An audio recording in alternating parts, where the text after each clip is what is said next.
Today's video is all about oil-filled shocks for our mini crawlers. Oil-filled shocks have pretty much become the standard for most of our mini crawlers now. While they do have a lot of benefits, they are a little more complicated to set up. So in this video, I'm gonna give you some tips and tricks on how to set these up, fill them with oil, some tips on installation. I'm also gonna go over the pros and cons of these compared to the friction damp shocks. So what are some of the advantages and disadvantages of oil-filled shocks? Let's talk about the pros versus the cons first. Number one, you're gonna get nice, soft, smooth damping action with this.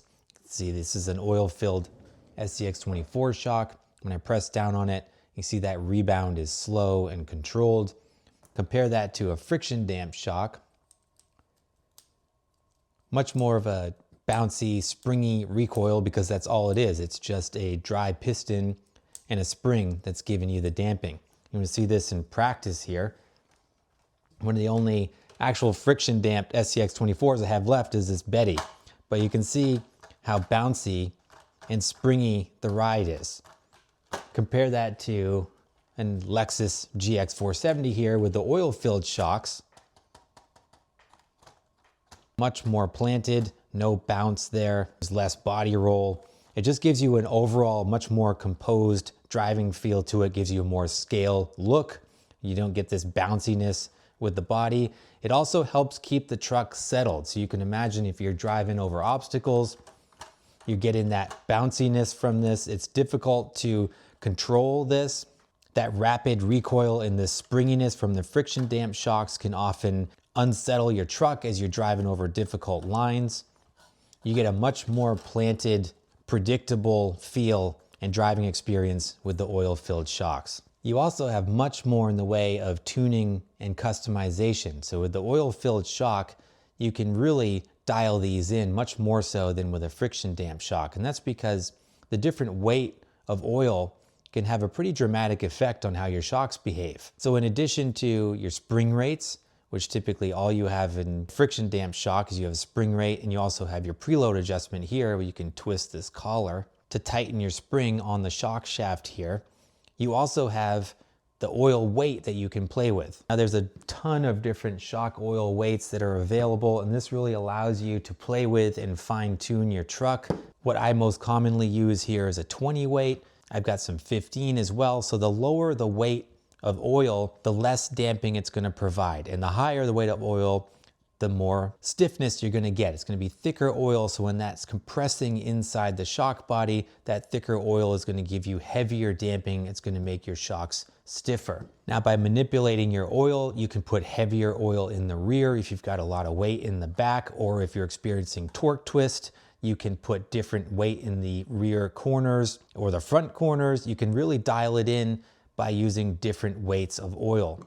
So what are some of the cons? They're messy. Number one, they're messy. So if you're not used to filling and maintaining oil-filled shock, and can be messy when you set these up. They are prone to leakage depending on the brand that you get. So very often you'll find that they're leaking around the bottom of the shock body here. Can get dirt on the shaft can get scratched. This can come loose, a number of things that can happen. You can start getting oil weeping out of the shock body onto your axles and things, which can be a pain in the butt. Filling them is initially messy. I'll show you guys that in a minute. There is some ongoing maintenance. You will have to make sure your oil levels are maintained. Make sure that that oil is clean, especially if you're running it in super muddy, nasty conditions. You'll want to take these apart, clean them up, make sure the O-rings and everything are good. So they are a higher maintenance shock as opposed to the friction damped units. Another thing is the collapsed length and the overall size of the shock. If you're used to running a double barrel shock here, you can get a very long shock, but when you collapse it, you get a relatively short shock here. Compared to a similar oil shock here, you can see eye to eye, we're very close, but if I collapse these two, see the difference in that. Significantly higher collapsed length in the oil-filled shocks. And that's just because you've got this shock bodies filled with oil now, so it can't collapse in on itself like the double-barreled shocks can. So if you want to run something that's going to sit really low but still have long shocks, this will impact your build setup. You're going to want to make sure you've got a chassis with lots of adjustments so you can lay these down, position these more strategically. Whereas you can get away with a full drop setup with no springs on these friction damped shocks very easily and have a super slammed low ride height. The shock bodies themselves can get a little large. So these are the big bore 40mm oil-filled shocks from Endura. You can see they come with these spacers at the top to kind of bump them away from the chassis, because otherwise you can have friction and you can get some binding with the shock body hitting your chassis rails. So they are just an overall larger shock. They are also slightly more expensive, although not by a lot, and you do have an initial cost of purchasing the oil that you want to tune these things. So it's a little bit more of an investment in these shocks. You may feel like that's a lot of cons compared to the pros, but the tunability and the driving experience of an oil-filled shock compared to the friction damped shock, I think outweighs the cons. And you'll see almost all of the RTRs now are running oil-filled shocks right from the factory, because it is an overall higher quality, better performing shock. All right, so now I'm going to demonstrate how to build these, how to fill them up and get them ready to go on your rig. These are the Endura big bore oil shocks, some of my favorite shocks at the moment. These work really great. There's lots of different brands and lengths of oil-filled shocks now, but this is what we're going to be using for demonstration purposes. These are pretty standard for what you get inside an oil-filled shock package. Most of them are not pre-filled or pre-built. You get some different spring rates here of varying stiffness. You also get your hardware, your pivot hardware, and your mounting hardware, so you can get them ready to go on your build. I'm going to be using a 20 weight oil. Like I said earlier, this is my preferred shock oil for these SCX24s. I like to use a dropper, kind of a plastic syringe here, to help me get it into the shock with less mess. This is not required, but it is helpful.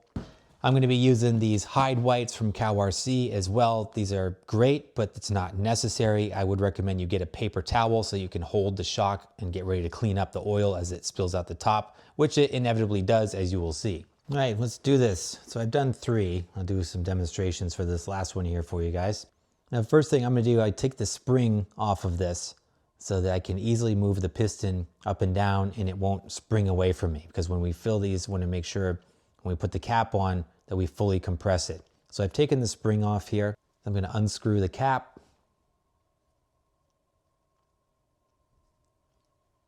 And you see it's got this rubber bladder kind of seal at the top here. I'm mindful that that doesn't fall out. Inside the shock, you can see there is some fluid in there. They typically come with about a drop of oil just to keep the seals lubricated during shipping and while they're on the shelf. Now, when I fill this, I'm going to pull the shock shaft down so that I can fill the body with oil here. Now, when I say fill it, it only takes a couple drops here. And I also need to be very careful with this syringe because it can very easily get away from me. A dropper would be a better tool here. This is what I've got. So I'm going to try to do this without making a huge mess. I'm going to put this in very gently, try to squeeze this.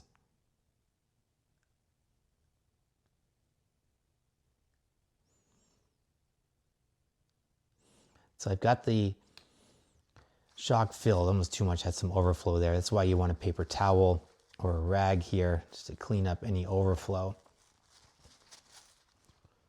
So I put my drops in, I filled it for the most part. Now I'm just going to move the shaft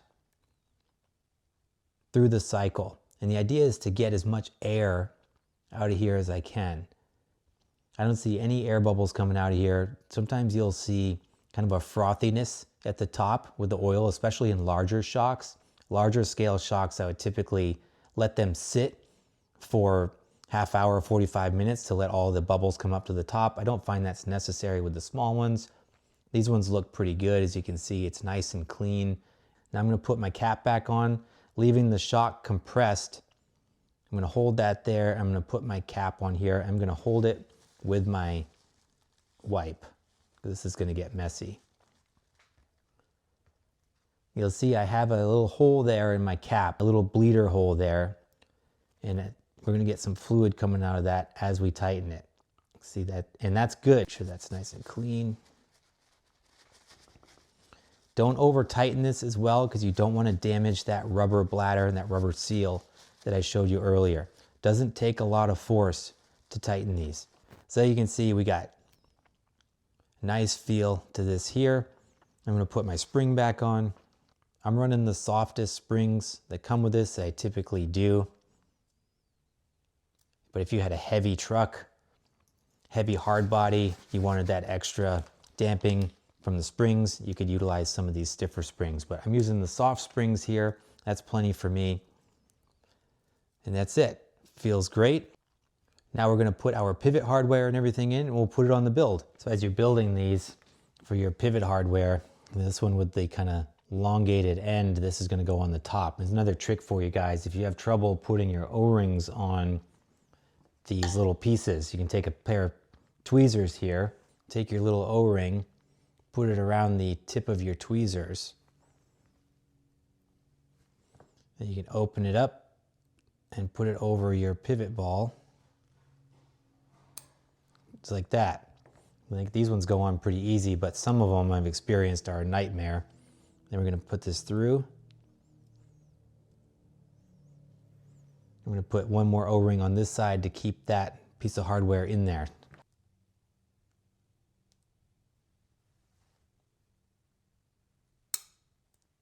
It's like that, and that's not going anywhere. So our shocks are all built, ready to go. So in addition to the pivot hardware and the screws that you get to mount these on your chassis, you also get these little spacers too. These are helpful, again, to bump these shocks away from the chassis. If you're still finding that you're getting binding against your chassis rails, or if you need to bump out the bottom shock a little bit, you got these little spacers here that can help fine tune your shock. All right, last step is the install. I got one more tip for you guys as we're working our way through this. So when you install these on the bottom, for these shocks in particular, you'll see that the pivot ball on the bottom has two different sized ends. So you want to make sure that this wider flange is on the outside, and this is going to help mitigate any issues with this popping off of the hardware. As you can see, it's smaller on the other side. It could, under enough force, slide off that pivot ball, but the wider flange should keep it more contained. There we have it. All good to go. Fresh new red oil-filled shocks on the Millie Spike. Gonna match our shocks and our livery. They feel great, look great. Nice upgrade here. That's gonna do it for today's video, guys. I hope you found this helpful. I hope these tips and tricks make your life easier when it comes to filling and maintaining your oil-filled shocks. Drop a comment down below if there's any other tips or tricks you'd be interested in learning. And while this video was aimed primarily at beginners, if you're interested in advanced shock tuning, I encourage you to check out Jason over at Boomslang Suspension. And as always, thanks for watching. I appreciate your time. Please like and subscribe if you haven't done so, and I'll see you in the next video.